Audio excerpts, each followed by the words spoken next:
Welcome to The Explainer. Today, we're going to talk about stakeholder engagement, but we're not going to treat it like some simple to-do list. No, we're going to start wielding it as what it really is, a powerful strategic control system designed for project success. Okay, let's kick things off with this really core idea. You can do all the stakeholder analysis in the world. You can map power, you can diagnose gaps, but without a real, formal plan, it's just noise. It's the strategy that turns all that raw data into focused, meaningful action. And yeah, this slide, it just perfectly captures the shift we're talking about. On the left, you've got this reactive approach, firing off emails as problems pop up and basically giving up control. But on the right, you see a senior PM who builds a proactive system to own and direct influence. See the difference? That's the mastery we're aiming for. So here's what we've got on the docket. We'll start with why strategy is so critical. Then we'll build out the actual blueprint, see it in action with a case study, dive into some of the tricky stuff like politics and exams, and then wrap it all up with the core principles you need to really nail this. All right, let's jump right in. So this first section is all about a major reframe. We're moving engagement away from just, a communications task and towards a core leadership function. The whole idea is to control the project's human environment. Okay, next up, let's get really clear on what this plan actually is. We're going to break down its role, its logic, and exactly where it fits in the whole project management ecosystem. Okay, so here's the absolute key takeaway. The Stakeholder Engagement Plan, it is not just a list of names and phone numbers. Think of it more like a strategic instruction manual. Seriously, it tells you and your whole team exactly how to manage the complex social and political landscape of your project to get things done. And this little flowchart, it just nails where this plan fits into the whole project lifecycle. See, you take your initial analysis, that's your input. You use that to build out the plan. That's the process. And the output? It isn't just a document that sits on a shelf. No, it's the living, breathing, strategic direction for how you're going to manage and monitor engagement day in and day out. Now this gets right to the heart of the whole strategy. And that word is tailoring. A one-size-fits-all generic approach, it's just guaranteed to fail.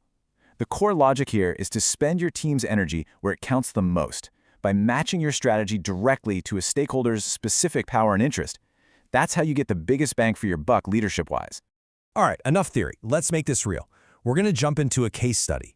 Remember our high-rise tower project? We're going to look at how we'd actually build out parts of its engagement blueprint. Okay, first up, the client and the sponsor. These folks are high power, high interest, right? So the strategy is a strategic partnership. The plan gets specific. Weekly executive sessions focus squarely on their bottom line, ROI and budget health. Why? To keep them totally invested and leading from the front. But now check out the complete shift for the government regulators. The strategy totally changes to formal compliance. See, the goal here isn't partnership, it's just keep them satisfied. The plan calls for a dedicated liaison and focuses on flawless, on-time reporting. And the reason for this is simple: prevent any stop work orders and keep the project moving. It's a completely different game. And then there's the local community, and you guessed it, a whole different approach. The strategy here is transparency and mitigation. And notice how specific the goal is: to shift their attitude from resistant to, at the very least, neutral. So the tactics, things like monthly town halls and a project website, are all designed to reduce friction and proactively, neutralize that opposition before it gets out of hand. Okay, so this brings us to some of the really advanced stuff. A great engagement plan isn't just about managing the folks on your org chart. It's about navigating tricky organizational politics and, for a lot of you watching, crushing the PMP exam. You see, a really seasoned PM starts to see this plan as their political map. It helps them spot those shadow stakeholders, the really influential people who aren't in a formal position of power. And it outlines specific strategies to proactively neutralize skepticism or deal with conflicting departmental agendas before they blow up. And hey, if you are studying for the PMP exam, listen up. This slide is absolutely critical. You have to know this distinction. The communications plan, that's the plumbing. It's the what, when, and how of sending out information. But the engagement plan, that's the strategy. It's the why and how much effort you put into actually influencing people's behavior. They are not the same thing, and I promise you, the exam will test you on it. All right, to wrap things up, let's boil everything we've talked about down to 7 core principles. If you can really internalize these, your engagement plans will go from just good to truly masterful. I don't care what project you're on. First and foremost, remember this. It's a strategy, not a schedule. It's about architecting influence. If your plan just says, send status update every Friday, honestly, it's failing.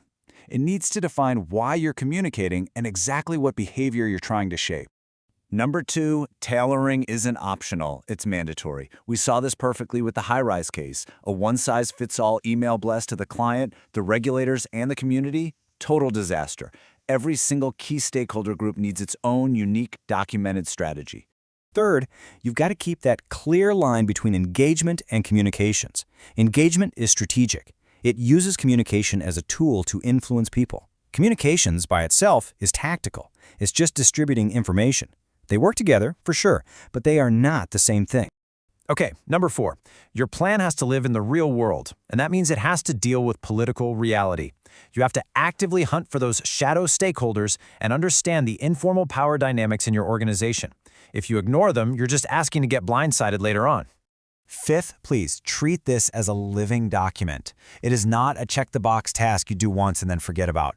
People change jobs, priorities change, new stakeholders pop up. Your plan has to be reviewed and updated all the time to reflect what's actually happening on the ground.